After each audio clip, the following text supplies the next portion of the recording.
adjustments going.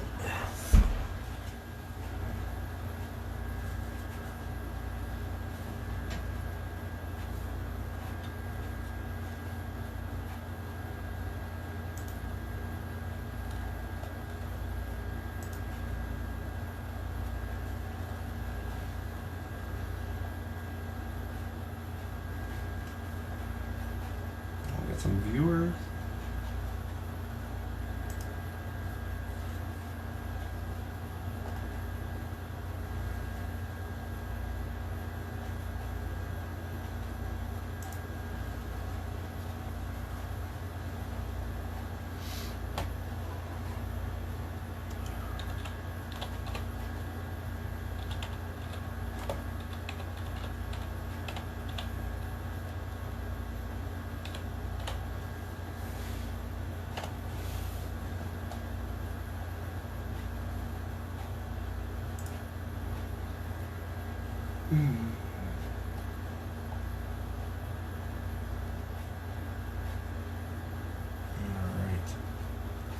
Just getting set up, checking it out. Those of you who are already tuning in, how's the sound? How's everything? I want to make sure you guys can hear me clearly so we can get into our topic of the day.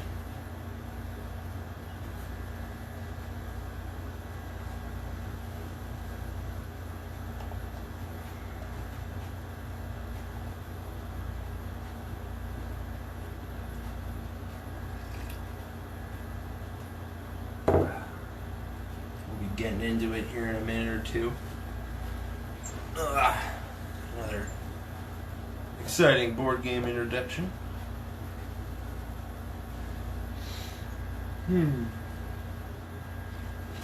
Just about everything we need.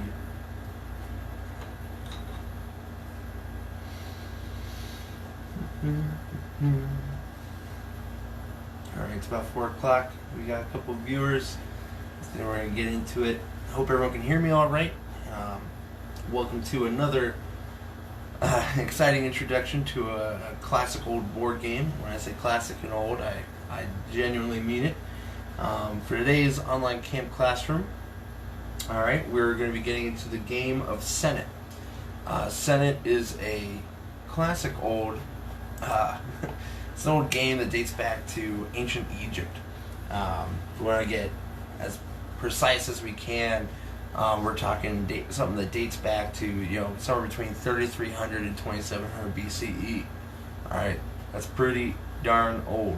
What we know of the game is all based off of speculation and remnants that we've been able to find through archaeological digs of hieroglyphs and things that they had written down, so to speak, or saved in their hieroglyphs, actual depictions of people playing, as well as partials and partial remnants of actual boards. The Senet board, all right, it was typically made. It could be made of wood, but wood was kind of scarce and used for other things primarily in ancient Egypt. So it was often found made out of stone, carved into a stone plate or platter of sorts, or even carved into the ground. All right.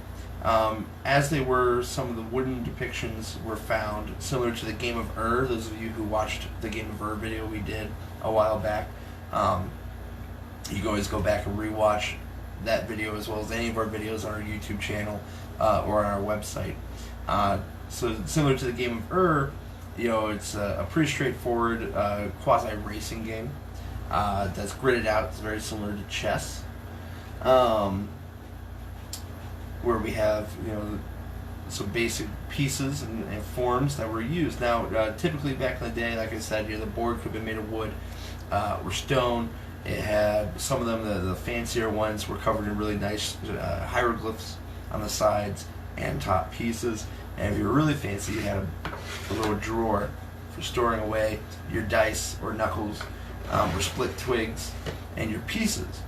All right. Now the pieces, whether they were shaped rocks or whatever they could find, whether they were colored or not, would be as we have set up here, where, as you can see, we have 10 pieces overall, 5 of each shape and color. All right, and there are 30 squares. All right, a way to look at this, putting it into chess perspective is you have 3 rows, 1, 2, and 3, and you have 10 columns. All right, or you can look at it as 10 rows and 3 columns. It really depends on perspective. All right, so how it works out is that you would have your pieces set up as you see here, and you would roll to decide who would get to go first.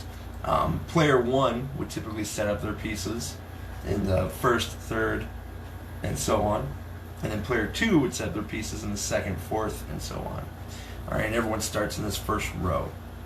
And the progress or the process of the game is you would roll to see how many moves you got per each roll.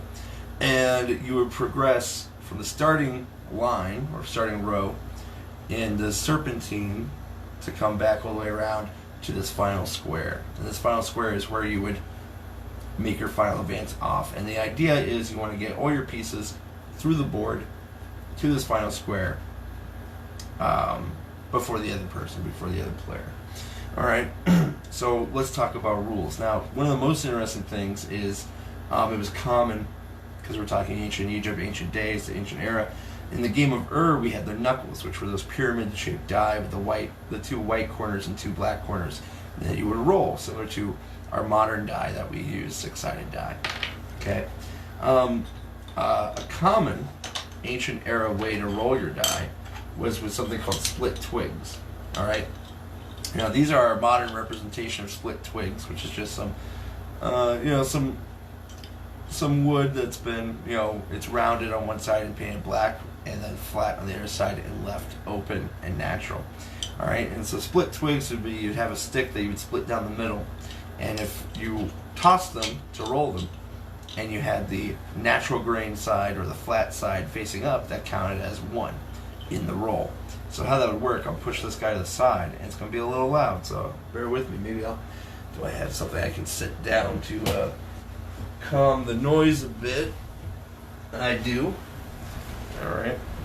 We got this wonderful mat that we can use for this, because it is kind of loud throwing these split twigs. All right. So what you would do is you take them in the hand, and some people roll them, some people just jostle them around. The idea is either with both hands or one hand, you jostle them and you would toss them. All right, and in that roll, as you can see, we got 2 that ended up colored rounded side up, and 3. So that'd be 1, 2, 3. All right, so we would be able to move one of our pieces 3 spaces along the board moving forward. All right. Now, typically, because there's a bit of concern about the number 5 in ancient Egypt, all right, so typically in the setup of the rules, you would play with just 4 of these split twigs, so we'll take one off to the side. And if you don't prefer the split twigs, you don't have to be 100% authentic. You can use a rolling die. All right, you would just ignore, if you rolled and brought a 5, you would just ignore the 5. All right, so you only move your pieces on 1, 2, 3, 4, or 6. Okay. And so you'd have this, and basically how it would turn out, I'll flip these to show, all right, how it would turn out is if you had 0 light faces up, so you have all rounded faces facing up, that would count as a 6. All right, if you have 1 light face, that's a 1. And, before I forget, if you roll a 6, a 1, or a 4, you get an extra throw, so you get to take another turn. You only end your round of turns when you throw a 2 or a 3. So if I get 0, or what would be 4 rounded sides up, that would count as a 6. If I get 1 light face up, that's a 1 plus an extra throw. 2 is just I get to move one of my pieces 2. 3 would obviously be a 3. And then 4 would be 4 spaces and an extra throw. And each throw allows me to move 1 piece, whatever number of spaces. All right? At the beginning of the game, whatever you throw, that number, you have to move your firstmost piece in progression. All right, because this is the end of the tail, this is the back end of the starting most square. So if I were the green cylindrical pieces, and I went ahead and threw, and I got a 1. So I got to move 1, but I rolled a 1, so I get an extra throw. All right, and this keeps going until I run out. So I got a 4, so I get to move 4. Now I can start moving my back pieces, so I can do 1, 2, 3, 4. If I rolled a 3 there, so my pieces, I cannot have more than one piece in a square at a time. Alright? But I could move this guy up 4, which is actually, I think I'm going to do that. So 1, 2, 3, 4. Or I could have moved this guy up 4. 1, 2, 3, 4. Alright? Now by moving this guy up, these are protected. Alright? Now this will come more in handy when we progress to how to capture and move pieces. But when you have two pieces next to each other, they are protected, so the opposing player cannot move. So if this transitioned into being the other player's turn, he could not, say he rolled a 2 or a 3, he could not take these pieces, he would have to move something else. So this is kind of a blocking method. Alright? And now we get another roll after this. Alright, so I got a 3 again. So I could do 1, 2, 3. And this is actually perfect. So this is, we're going to talk about capturing. So I could move my next piece up, 1, 2, 3. And when you capture a piece, rather than it going off the board, it trades back to wherever your piece originated from. So that's where this becomes a racing game. All right. So rather than kicking opponents' pieces off the board, I can swap out as I progress along. Now there's some rules later on down the road when we get to this section where I'm not so much able to do that. As well, obviously, as I spoke before, when I have two pieces next to each other, that locks them in safe. But it's only if they're in the same row. These guys aren't protecting each other, but these guys are. Alright, because you have to continue with the progression of the board as it flows. Alright, so I rolled a 3. Now that 3, like I said, I don't get a second roll on a 3, so now it goes to the other player. Now the other player, because it's their first turn, will still have to move this frontmost piece. Alright, as their first move. That's just dictated by the rules from what we can find of this ancient game. So I chucked it, I got a 2. Alright, a 2 will end my turn, but I can 1, 2, and swap his piece back. Alright, and I had to move it anyway, so it's my first move.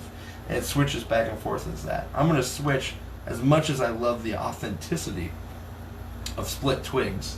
Alright, it is cumbersome and awkward, so we're going to swap out of the split twigs. We'll go ahead so we don't lose them. We'll open up our little drawer and stash these guys away so they're out of the way. Alright, I love that. There's something about a board game that's designed in a way that it has its own storage system. I fall in love with every time. I can't help it. Alright, so we'll go ahead and close that up. So we have a die, and remember, just like the twigs, we have to go off that system where if we roll a 5, it's nothing. We ignore 5s. Alright, but we do follow everyone else. And if it's a 1 or a 6 or a 4, alright, if it's a 1, 6, or 4, then we get an additional throw every time we roll a 1, 6, or 4. Alright, so we'll progress on this. It is the green side now. It's green turn. Alright, and we'll say that landed on 6, okay? So we can go ahead and progress. So the idea is I need to get all my pieces through the loop to this guy and off the board and secure them for a victory. I gotta get all 5 of my pieces. And you'll notice that as we progress, there are emblems indicated across the pieces, all right? And we'll talk about that real quick. So, in order of appearance, you have this square right here, all right?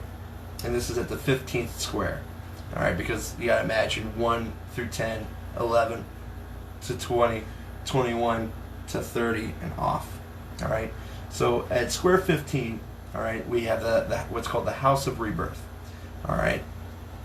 Now the House of Rebirth really doesn't do anything for us until we get later on the board, but it's important to note where it is because of where we're going next. After you pass, you don't have to land on the House of Rebirth, but after you pass it, you keep going, and you make your turn, and you come back up, and that's where we get into some interesting spots, okay? Now this particular square, all right, this is our House of Happiness. You cannot pass over the House of Happiness without landing on it with each piece. So all 5 pieces at some point in time have to land on the House of Happiness, because who doesn't want some happiness?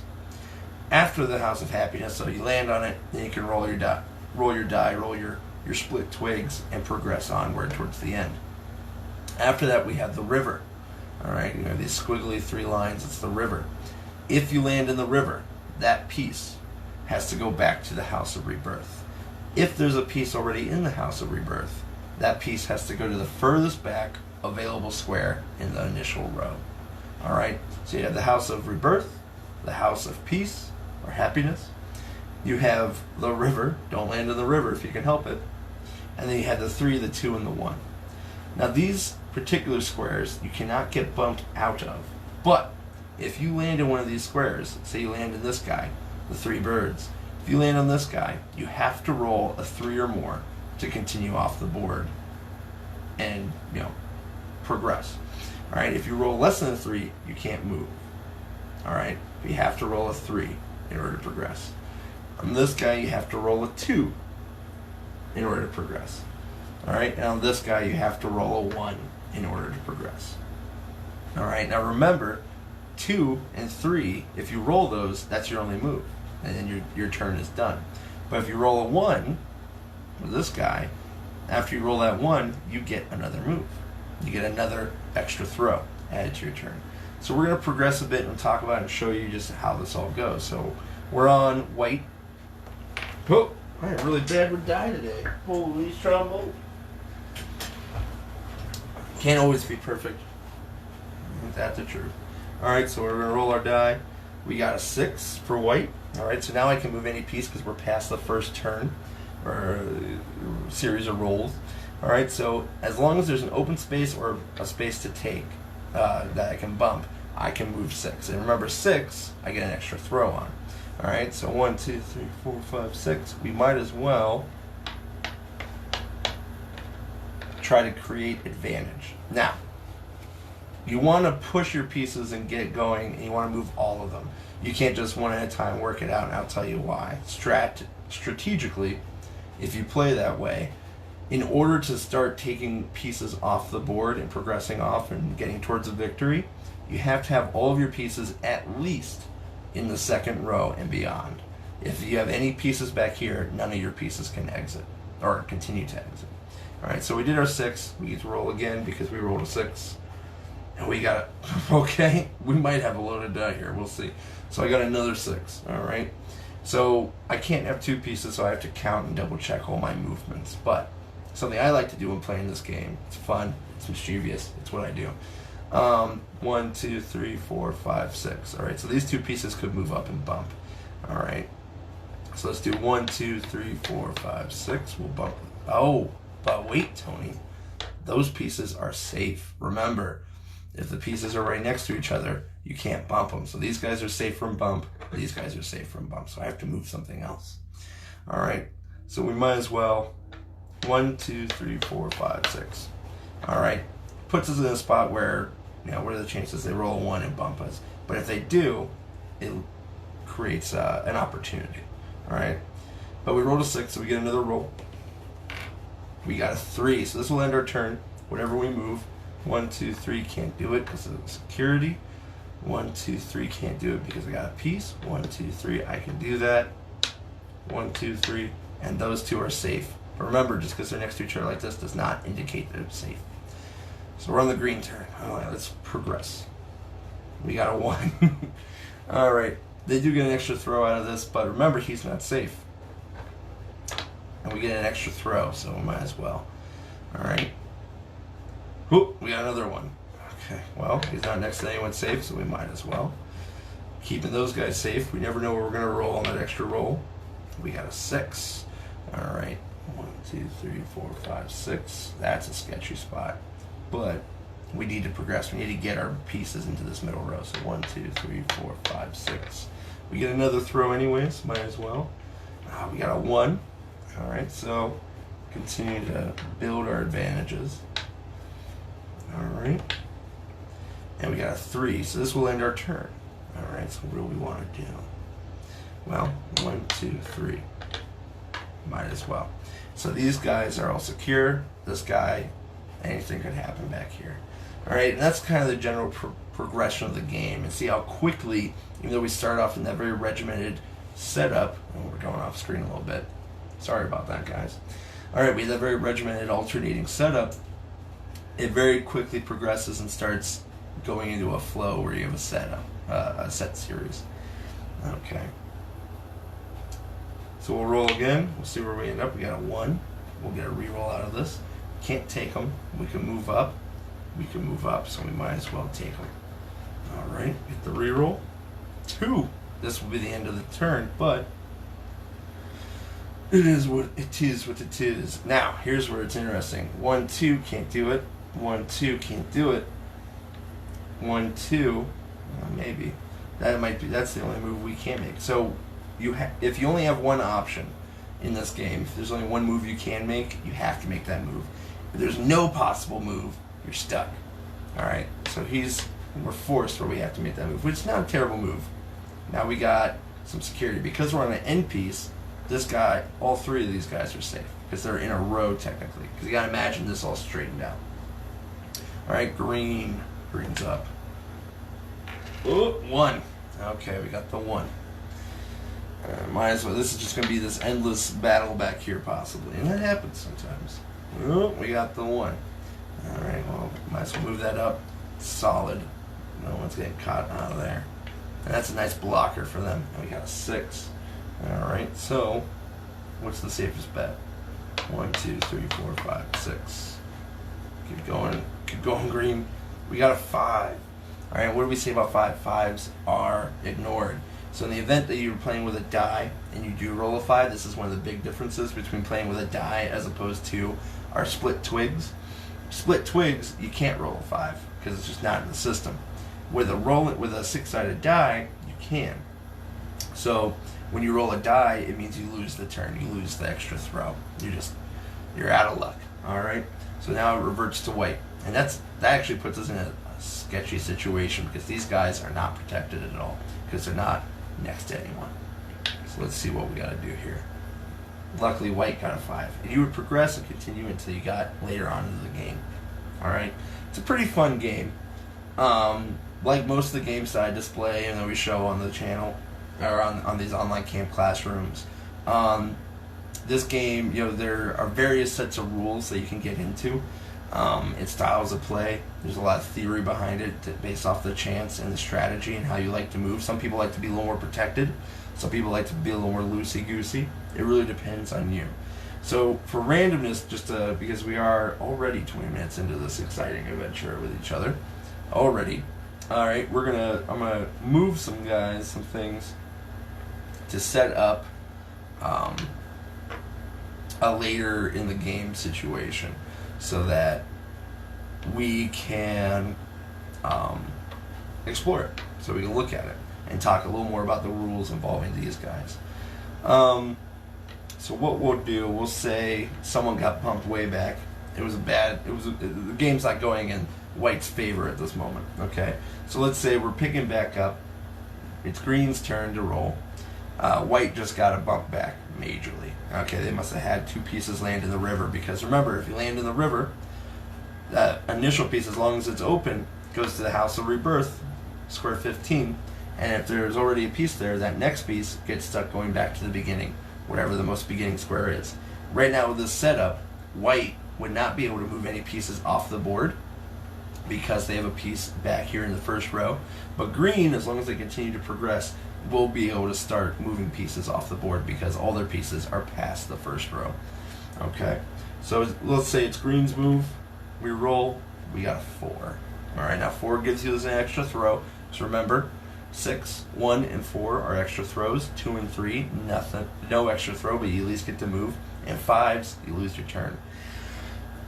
So we got a 4. What do we want to do with it? Well, I am a fan. There's a couple ways to look at this. Now, we're in a safe situation with these pieces. 1, 2, 3, 4 puts us into a nice, very secure situation and a block out. All right? Or we do 1, 2, 3, 4.